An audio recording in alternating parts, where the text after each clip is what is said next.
Ang gabi na ang sarili kong kapatid, si Bea, ay tinawag akong delivery person sa sarili kong hotel sa harap ng mga mayayamang Santos Lim. Ang hiya na, yan, halos pumatay sa akin. Para sa kanila, background noise lang ako. Parang wala akong pakialam sa lahat. Bilang Andrea, ako ang ilaw ng tahanan sa paraang di nila alam. Ako ang sumasagot sa halos lahat ng gastusin. Pero, binaliwala lang ako. Naglakad ako palabas na may tapaludo lang, pero di nila alam ang lihim na yaman ko, ang Grand Meridian. Ang buong chain, akin pala lahat. Gusto nila akong tahimik at walang boses. Ngayon, babawiin ko ang dangal ko at ibibigay ko sa kanila ang leksyon na ikukwento nila sa kanilang mga apo. Kung naramdaman mo na ring pinahiya ka, i-like at i-share ito. At mag-comment, saan kayo nanonood? Kwentuhan mo ako.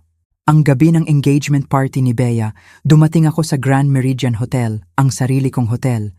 Suot ang paborito kong faded jeans at lumang college sweatshirt. Si Mang Ben, ang security guard, tiningnan ako mula ulo hanggang paa. Kitang-kita ko sa mga mata niya ang paghuhusga. Parang kinakalkula niya ang halaga ko. Marahil, nasa 50 peso lang at ilang barya sa bulsa. Hinarangan niya ang daan. Sinabi ko, nandito ako para sa Garcia Santos Lim engagement party, pero ngumisi lang siya. At, tumawa pa, itinuro ang side ng building kung nasaan ang sign na service entrance, para raw sa katulong, para sa delivery person. Andrea Garcia ako, 32 anyos.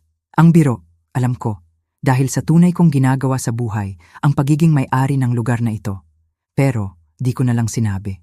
Minsan, mas masarap ang paghihiganti. Parang 5-star meal. Maya-maya, narinig ko ang boses ni Bea. Nakamamahaling damit. Nilapitan niya ako sa parking lot, nakita niya ako. Tapos si Mang Ben nagpapaliwanag na inilipat daw niya ako sa tamang pinto. Si Bea, natawa lang isang neryosong tawa. Yung tawa niya, tuwing nahihiya siya sa akin, umirap siya, kinaway ang kanyang kamay. Sabi niya, ay itong mga to, nalilito kung saan sila nabibilang. Mga itong to, pati ako. Kapatid niya, napakagatlabi ako. Pumasok ako sa service entrance. Mataas ang noo ko. Sige, magpakabusog muna kayo sa kasinungalingan. Ngayon, pagpasok ko sa service entrance, bumungad sa akin ang ingay. Ang gulo. Pero ang ganda, ang bango ng bawang, ng mamahaling beef Wellington. Agad akong sinalubong ni Chef Leo, ang sous chef. Akala niya ako ang kapalit na server. Walang sabi-sabi. Isinuot niya sa akin ang tapalodo. Hindi pa nga ako nakakapagreklamo. Si Chef Felipe ang head chef, isang higanting tao. Puro French curse words at pagbubuntong hininga ang komunikasyon niya. Tiningnan lang ako, sabi niya shrimp duty ka, ilang minuto lang. Magulo na ang kamay ko sa hipon, nagbabalat naglilinis. Parang buhay ko na ang nakasalalay. Yung ibang staff, di naman ako pinansin. Masyado busy sila sa chismis. Tungkol sa kaguluhan sa itaas, si Bea ang sister ko. 3 beses na daw nagbalik ng champagne. Hindi daw champagne-colored. Ano daw yon? Nagtataya pa ang mga server. Kung ilang beses magpapalit ng isip si Bea sa napkin arrangement, 6 na raw ngayon. Di pa nga nagsisimula ang party. Mas marami pa akong nalaman tungkol kay Bea sa kusinang yon. Mas marami pa kaysa sa 5 taon naming sporadic family dinners. Nanggugulo na daw si Bea sa staff sa loob ng ilang linggo. 17 beses daw nagpapalit ng menu. Nagpilit na ipa-flight pa ang mga bulaklak galing Ecuador. Dahil daw, ang local roses masyadong pangmasa. May server pa nga na pinaiyak daw ni Bea ang pastry chef dahil sa disenyo ng engagement cake. Pero ang pinakamainit na chismis, yung tinatawag nilang tea, ito ay tungkol sa Santos Lim. Matanda na daw ang kanilang pera. Sobrang tanda. Halos naging abo na si Mrs. Santos Lim. Dumating daw kanina para inspeksyonin ang venue, nag-aksaya ng 40 minuto. Nagpapaliwanag kung paano nagho-host ng party ang pamilya nila. Bago pa daw itayo ang hotel, ang dami niyang in-name drop, mga patay na kamag-anak. Naisip ko nga, baka kailangan pa namin maglagay ng memorial table. Masyadong malaki ang pagtingin nila sa sarili at masyadong mababa ang pagtingin nila sa iba. Simula pa lang, may kakaiba na. Tapos na ako sa pagbabalat ng hipon. Kailangan ko ng pahinga, sabi ko kay Chef Felipe.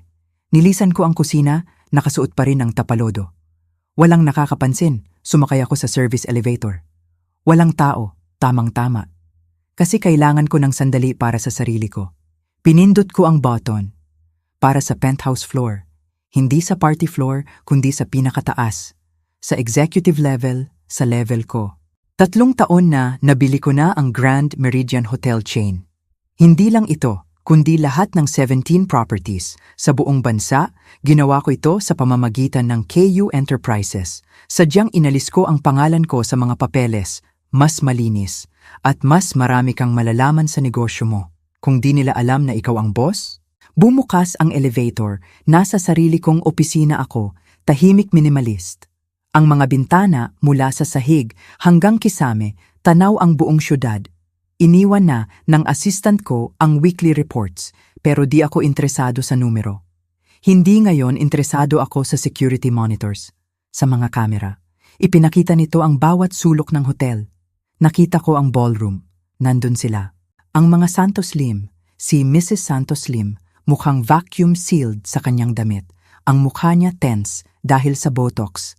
May nakita ako, nakaupo si Mrs. Santos Lim, may kausap. Hindi si Chef Felipe, hindi rin server, may inabot si Mrs. Santos Lim, isang bagay. Parang pera. Ibinigay niya sa staff.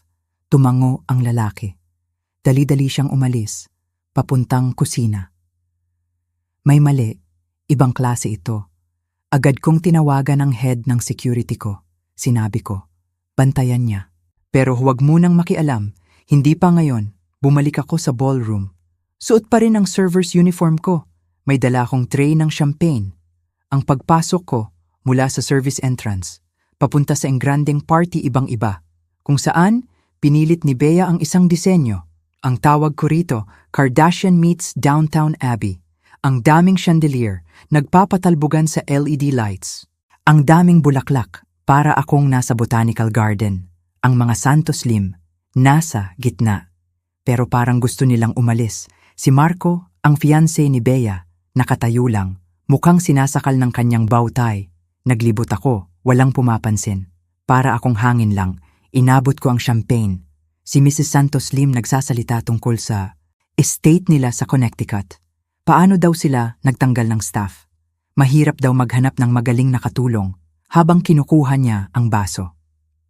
Mula sa tray ko, hindi man lang ako tiningnan pero may narinig ako, nagpapatigil sa akin. Bigla pinag-uusapan ni Mrs. Santos Lim ang financial arrangements. Para sa kasal, paano daw magko-contribute ang pamilya ni Bea sa investment portfolio ng anak nila. Hindi iyon casual, pangungutong ito. Alam ko, dahil sa dami ng deal na napagdaanan ko, si Bea, nagsasalita ng sabik. Nangako, mayaman daw ang pamilya niya, may successful investor daw siyang kapatid. Ako, ang tinutukoy niya, muntik ko nang mabitawan ng tray. Ginagamit niya ako. Ang kapatid niyang itinulak sa service entrance, para lang sa imaginary financial backing niya. Lumapit si Carlos, kapatid ni Marco, ang lalaking mayabang amoy kolon. Mayabang ng ngiti, may kumikinang na 5,000 peso, inilagay niya sa tray ko, inalok ako. Kung gusto kong kumita ng mas malaki, kumulo ang dugo ko. Pero ngumiti lang ako, isinulat ko sa isip ko. Ang lahat ng nakita ko, ang lahat ng narinig ko, nagsisimula na silang magpakita ng tunay na kulay. Ang mga mapagsamantalang kulay. Sa isang tahimik na sandali, lumabas ako ng ballroom. Dumiretso sa business center. Kinuha ko ang cellphone ko. Ilang mabilis na paghahanap. Ilang tawag sa network ko at lumabas ang katotohanan. Ang pinaghihinalaan ko. Ang mga Santos Lim bangkarote na hindi lang basta kapos sa pera, kundi lubog sa utang. Pati nga ang mga pamanang pilak nila, kailangan ng ibenta. 3 mortgage sa kanilang estate. Ang trust fund ni Marco ubos na 2 taon na ang nakalipas. Marami silang utang. Sa iba't ibang creditors, bigla nagkaroon ng kahulugan ng lahat. Hindi nila gustong pigilan ang kasal dahil hindi sapat si Bea. Gusto nilang matuloy ang kasal dahil akala nila may pera ang pamilya ni Bea, ang mga financial arrangements. Hindi kontribusyon, hinihintay nila ang bailout. Ang ironiya, muntik na akong matawa ng malakas. Nandito ang mga Santos Lim, mataas ang tingin sa sarili, pero umaasa sa pamilya ng sister ko para iligtas sila mula sa pagkalugi. At si Bea, nagpapanggap din. Para sa mga nagpapanggap din, bumalik ako sa pagsiserve. Pero ngayon, talagang nakikinig na ako. Mas naging matapang si Mrs. Santos Lim. Sinabi niya sa kanyang mga kaibigan na mag-i-invest daw ang pamilya ni Bea sa mga negosyo ni Marco. Ngiti lang si Bea tumango-tango. Hindi niya alam, ginagawa siyang gintong itlog. Ang lalaking binigyan ng pera ni Mrs. Santos Lim kanina, may ginagawa malapit sa sound system. May isinaksak siya USB drive. Ito na ang balak nilang sabotahe. Sa loob ng 5 minuto, may play na audio file base sa ngisi ni Mrs. Santos Lim. Hindi ito tungkol sa kasal. Nakatayo sa entrance ng ballroom. Si Mang David, ang general manager ko, nag-aalala ang mukha. May folder siyang dala, may hinahanap. Alam ko kung ano ang nasa loob ng folder. Ang tseke ng Santos Lim para sa party tumalbog dahil sa insufficient funds, nandito si Mang David para ayusin ito. Nang tahimik nagsimula ng maging mas exciting ang gabi.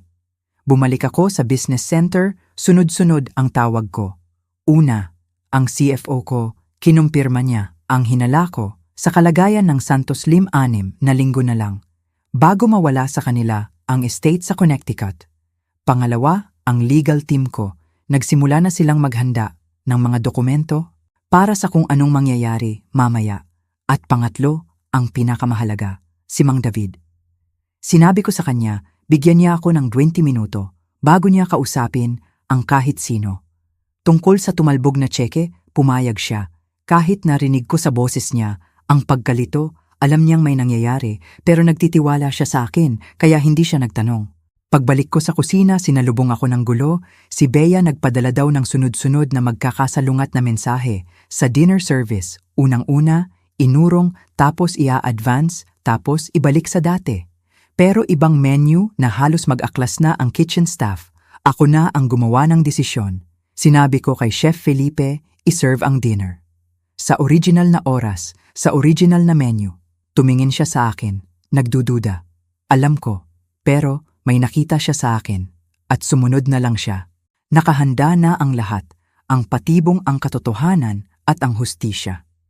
Malapit nang magsimula ang palabas, si Mang David pumasok sa ballroom.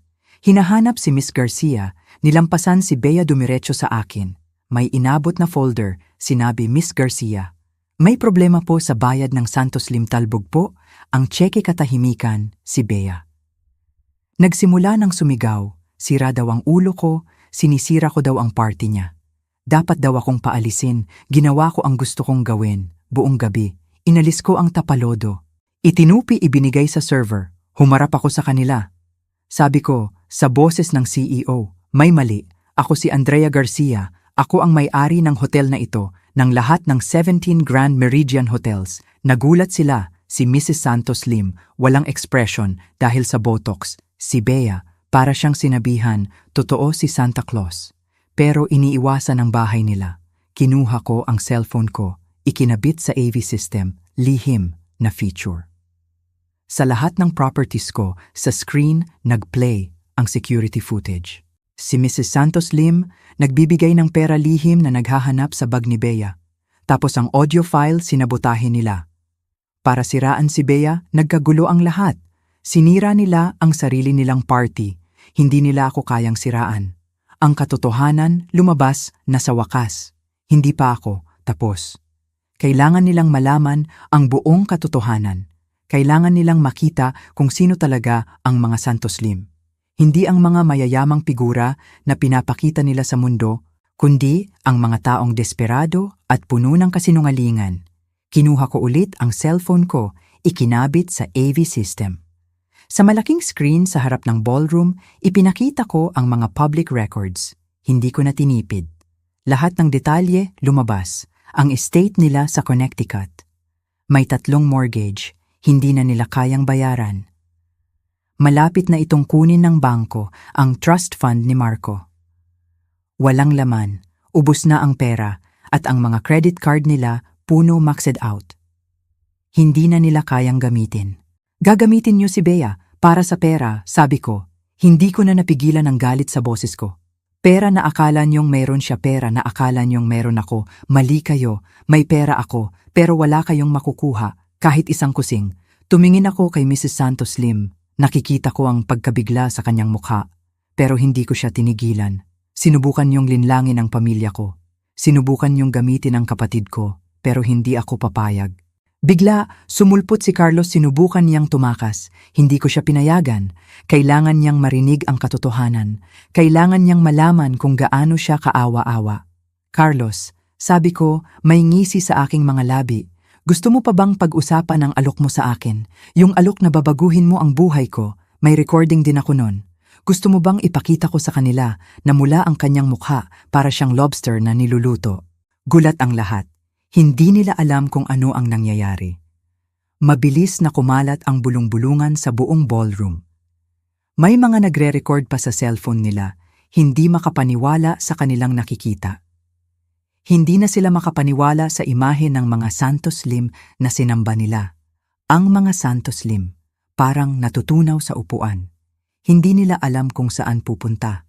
Kung paano magtatago, nawala ang kanilang kayabangan, nawala ang kanilang kapangyarihan.